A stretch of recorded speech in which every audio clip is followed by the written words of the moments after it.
أعوذ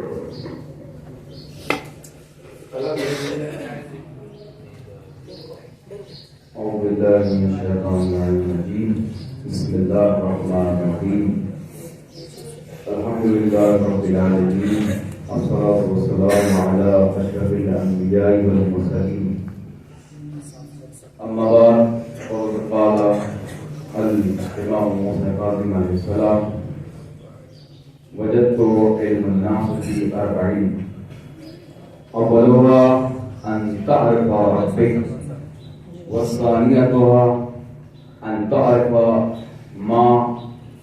ما صنع بك والثالثة أن تعرف ما أراد منك والرابعة أن تعرف ما يخرجك من دينك.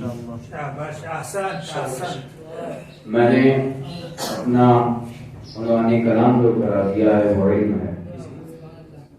ہر انسان کو علم حاصل کرنا چاہیے اور یہ اس کے اوپر فرض کو قرار دیا گیا ہے. ہر انسان زندگی میں جن چیزوں کی ضرورت پڑتی ہے ان چیزوں کی ضرورت کے لیے انسان کو علم حاصل کرنا چاہیے. رسول خدا نے ارشاد فرمایا کہ طلب العلم فریضۃ علی کل مسلم و مسلمۃ. ہر مسلمان پر مرد ہو یا عورت ہو واجب ہے کہ وہ انسان علم حاصل کرے. زندگی میں آنے والے وہ تمام مسائل جس کی انجام دہی ہم سے طلب کی گئی ہے ان کا حاصل کرنا ہمارے لیے فرض کیا گیا ہے. اب جب علم کی بات کرتے ہیں تو کبھی علم واجب کفایہ کی صورت میں حاصل کرنا ہوتا ہے کہ جو سب کے اوپر واجب ہوتا ہے, لیکن اگر کوئی ایک شخص اس کو انجام دے دیتا ہے تو وہ سب کے اوپر سے ساقط ہو جاتا ہے. جیسے اگر کسی علاقے میں لوگ لباس کو زیب تن کرنے والے ہیں لیکن اگر خیاط ہی نہیں موجود ہے تو لوگ کیسے لباس کو زیب تن کر پائیں گے؟ تو اس علاقے میں ضرورت ہے کہ کوئی ایک فرد نکلے جو خیاط کی صورت میں نکل کر آئے تو تمام کے اوپر سے وہ جو فرض کیا گیا ہے وہ ثابت ہو جائے گا. اگر کسی علاقے میں فقیہ نہیں ہے تو تمام کے اوپر واجب ہے کہ فقیہ بنے, فقاہت کو حاصل کرے, لیکن اگر کوئی ایک فرد بن جاتا ہے تو وہ تمام کے اوپر سے ثابت ہو جاتی ہے.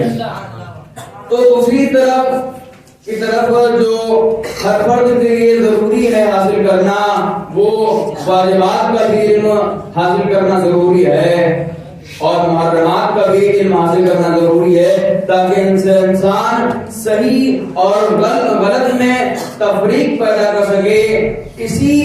یہ جو علم تھا امام نے کہا کہ علم حاصل کرنا چاہیے, لیکن علم حاصل کرنے سے پہلے ان 4 چیزوں کا ہونا ضروری ہے. امام نے کہا کہ وجدت علم الناس فی 40, 4 چیزوں کا علم لوگوں میں پایا جانا چاہیے. کہ امام نے پہلے ارشاد فرمایا کہ اولھا ان تعرف ربک, سب سے پہلی جو ضروری چیز ہے کہ وہ یہ ہے کہ انسان اپنے رب کی معرفت حاصل کرے. امام نے دوسرا فرمایا کہ والثانیۃ ان تعرف ما اراد منک, اور دوسرے یہ ہے کہ انسان یہ دیکھے کہ ان سے کس طریقے سے بنایا گیا ہے, کس طریقے سے خلق کیا گیا ہے. کہ والثالثۃ ان تعرف ما اراد منک, اور تیسرا یہ ہے کہ انسان یہ دیکھے کہ پروردگار عالم اس سے چاہتا کیا ہے. کہ والرابعۃ ان تعرف ما یخرجک من دینک, اور جو یہ ہے کہ انسان اس چیز کو دیکھے کہ کہیں وہ کوئی ایسا کام تو انجام نہیں دے رہا ہے کہ وہ دین کے باہر ہو رہا ہے, دین سے خارج ہو رہا ہے. ان تمام جتنے بھی علم کو حاصل کرنا ہے, اگر ان تمام علموں کو حاصل کرتے ہیں تو کما حق تبھی حاصل ہو سکتا ہے کہ جب اہل بیت علیہ السلام کے واسطے یا ان کے درس لیا جائے.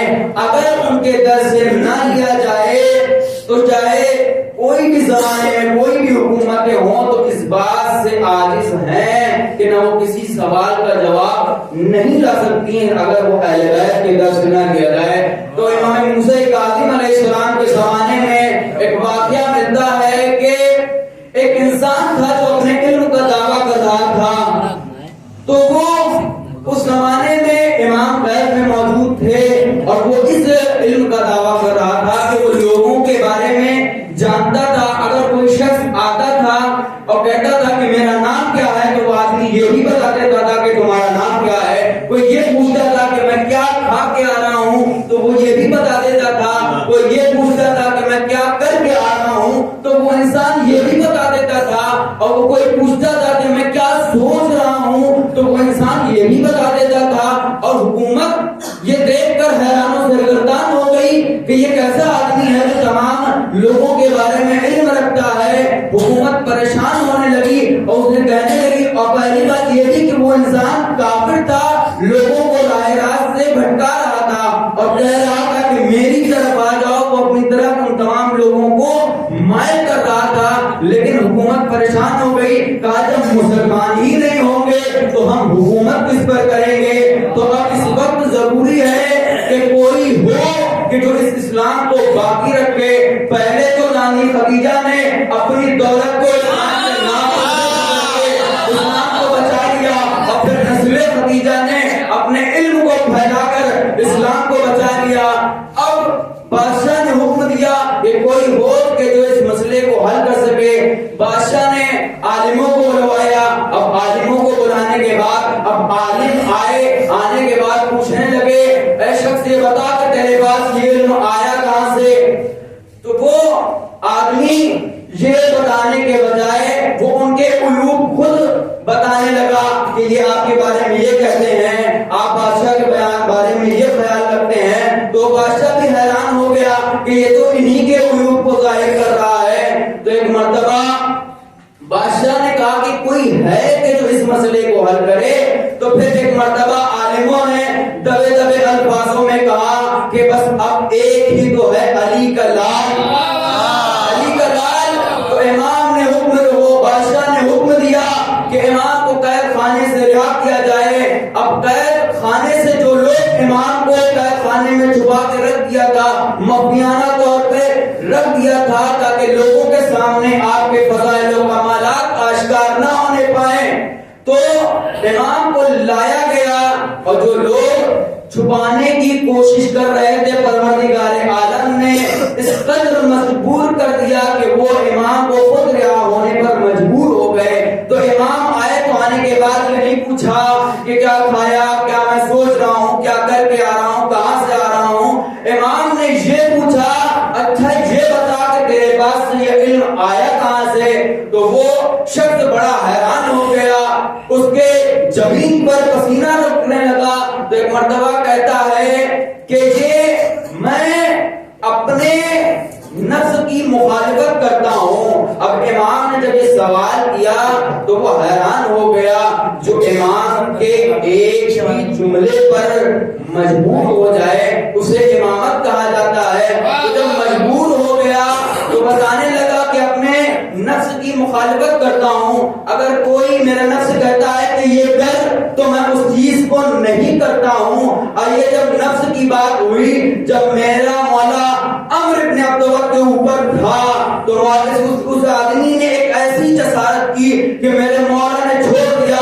لوگ رسول سے کہنے لگے کہ اے رسول آپ دیکھ نہیں رہے ہیں کہ علی نے عمرو ابن عبدالوہاب کو چھوڑ دیا ہے. تو ایک مرتبہ علی رسول نے کہا کہ تم علی کو نہیں جانتے ہو, علی کو اچھے سے نہیں پہچانتے ہو. علی آئے, رسول نے پوچھا کہ تم نے عمرو ابن عبدالوہاب کو کیوں چھوڑ دیا ہے. تو کہا کہ وہ اس نے میرے منہ کے اوپر تھوک دیا تھا, اور جب تھوک دیا تھا تو میرا نفس شامل ہو گیا تھا, اور جب نفس شامل ہو گیا تھا. ایک علی ایسا انسان ہے جو اپنے نفس کے لیے نہیں کرتا بلکہ اپنے پروردگار کے لیے کرتا ہے.